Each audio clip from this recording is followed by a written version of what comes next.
Hi guys, it's Nathan here with my new doubles partner, Milos Raonic.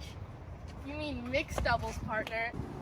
Hi guys, it's the Blokhin siblings here with former number 3 in the world and Wimbledon finalist, Milos Raonic. So we have a couple questions for you. What's your signature shot? My best shot, I would say, is my serve by far.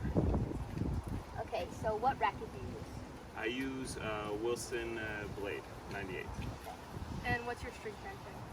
I string my rackets, it varies between, depending on the conditions. The lightest I'll go is around 48 pounds, and the tightest I'll go is maybe 55 pounds.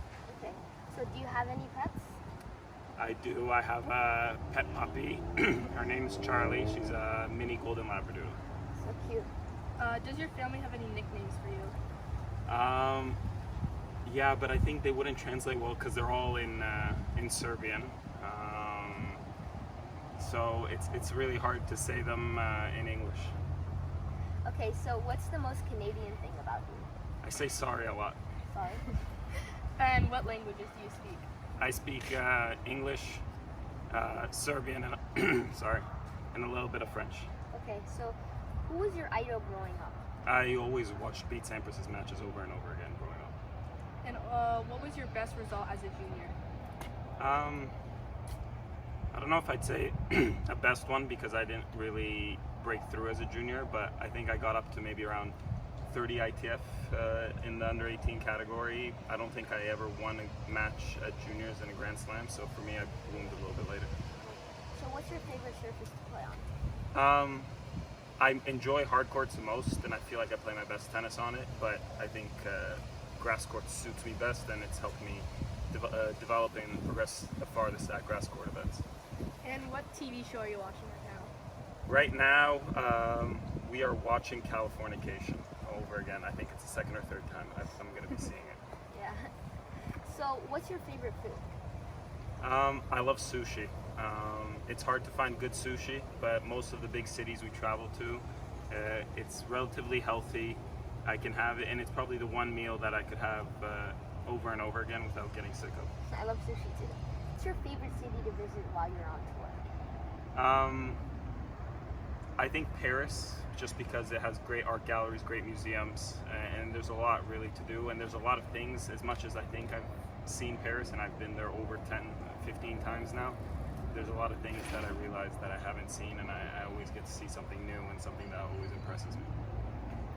What's your first professional tournament you've ever played? My first professional tournament, I got a wild card into the qualifying at the Rogers Cup in Montreal in 2009. I qualified and I lost having match point against Fernando Gonzalez. That was the first big ATP level professional tournament. Good debut. Yeah. So what's your favorite sport to watch? I love watching basketball and American football. And what do you think your most memorable win is? For me, and I think other people, it's the semifinal of the 2016 Wimbledon, beating Roger Federer. Till that point, he'd never lost a match in the semis at Wimbledon. So for me, it was a big thing, especially because a few years earlier, he beat me quite handily in the semis of Wimbledon. So it was a big stepping stone for me. So who's your best friend on tour? Any Canadians? I get along really well with the other Canadians, with Felix, Dennis. Also, me and Vasek, we grew up together. So we all get along well, and then I also tend to get along well with the former Yugoslavian group, the Croatians, the Serbians, just because of the connection with the language, and some of my team over the years has been from those parts of the world. So there's quite a few players that I get along with. I think it just depends on who the team is around you, and it's who you travel with more that year, depending on which tournaments each player picks. Do you have any superstitions? I have plenty. I like to call them routines rather than superstitions. The way I always put on my left shoe and my left sock first, the meal I'll have the night before I play, the way my rackets have to be arranged in my bag, all these kind of things I'm very particular about. So, what's your go-to song before a match? What type of music do you like to listen to? I don't listen to any music before I play, just because music tends to get stuck in my head.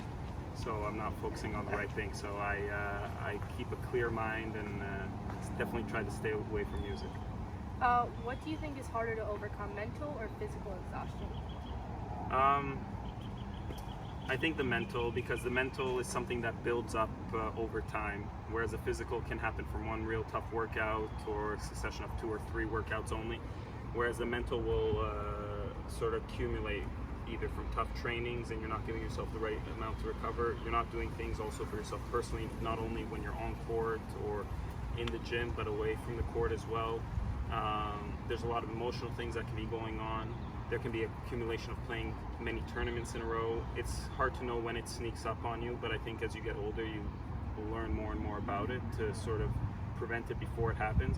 But when you do get to that point of feeling that burnout mentally or that exhaustion, it takes longer to recover. So how are you staying motivated and driven during this tough time being quarantined?